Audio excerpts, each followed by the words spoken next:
Vice President Kamala Harris making her first joint appearance with President Biden since announcing her presidential run, and she praised her boss even as her campaign works to distance itself from Bidenomics.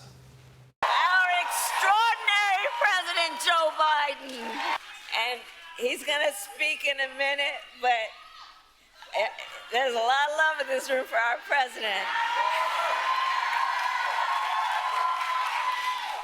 And I think it's for many, many reasons, including few leaders in our nation have done more on so many issues, including to expand access to affordable health care than Joe Biden. And as Harris applauds the president, a new report claims she's trying to rebrand herself. A new Axios article states, quote, a big part of the Harris plan is to unapologetically change some of her more liberal positions and claim her White House experience helped change her mind. You're great, Joe. I just want to change literally everything you just did for the last 3.5 years. Joe Concha is a Fox News contributor, and he joins us now. Joe, so she's going to lean in to becoming a completely different politician. And the question is she going to be able to get away with it? Well, Kamala Harris is Joe Biden in this sense. He ran as a moderate in 2020, and then after he was elected, became like AOC in a TikTok video, right? In other words, went completely and totally to the left, and now she's attempting to do the same thing. And she may be successful in doing so because she has a media that is willing to say, forget everything you've heard over the last 3.5 years, and even back to when she ran for president, this is who she is now. So she's actually, wow, really for fracking and fossil fuels and drilling offshore.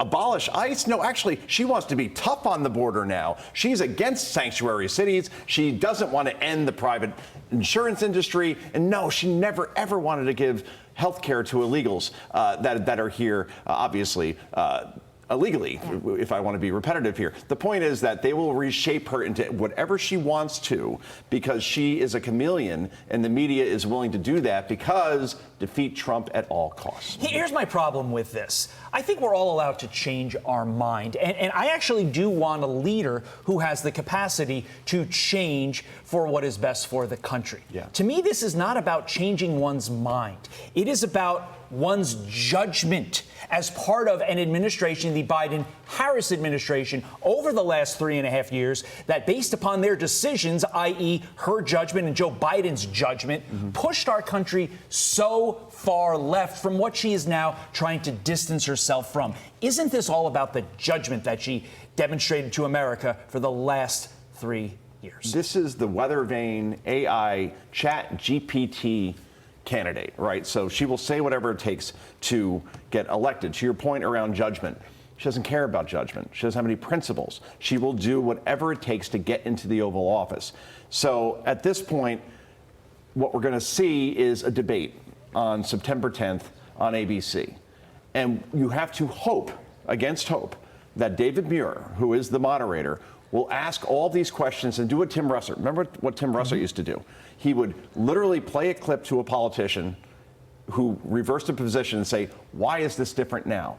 And that's what has to happen with Muir. He has to read back all of her positions that we just listed, and I only went through about a quarter of them, and then say, why is this different now? Why have you changed? And then the AI GPT version of Kamala Harris, who is now built in a teleprompter, let's face it, she's going to have to answer like we're having a conversation right now without a teleprompter.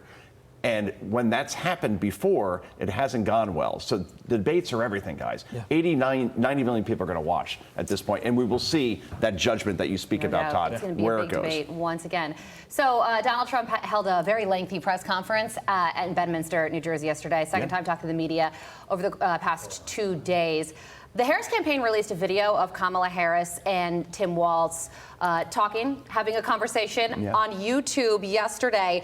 The title of the video is Kamala Harris and Tim Walz on tacos, music, and the future of America. Watch this.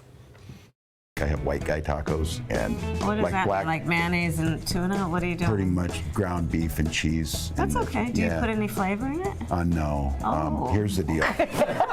One of my personal favorite musicians for when I was younger was Prince. Oh. And of course from your estate. And he, in fact, I'll tell you, so my husband Doug and I'm more of a hip hop girl. He's more of Depeche Mode. So, Joe, I think that this is fine to do. It's good to seem likable to voters, Sure. but not instead of an interview. That's the issue here. Oh God, you watch this, and my level of sarcasm has gotten to the point where I don't know when I'm kidding anymore, right? And you watch this, and you ask Alexa, what does cringe mean?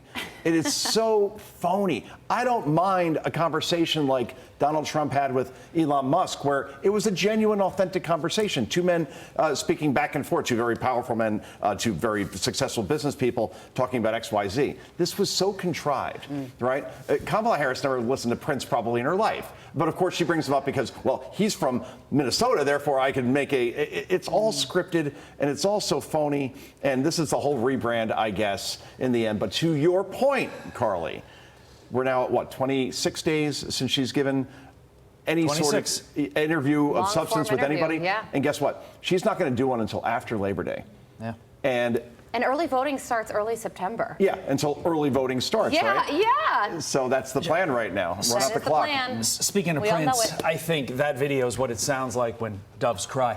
Grab a copy of Joe's new book. It is on sale now. Joe Concha. Joe, you're funny. Let's go crazy. Thanks, Joe. I'm Steve Ducey. I'm Brian Kilmeade. And I'm Ainsley Earhart. And click here to subscribe to the Fox News YouTube page to catch our hottest interviews and most compelling analysis.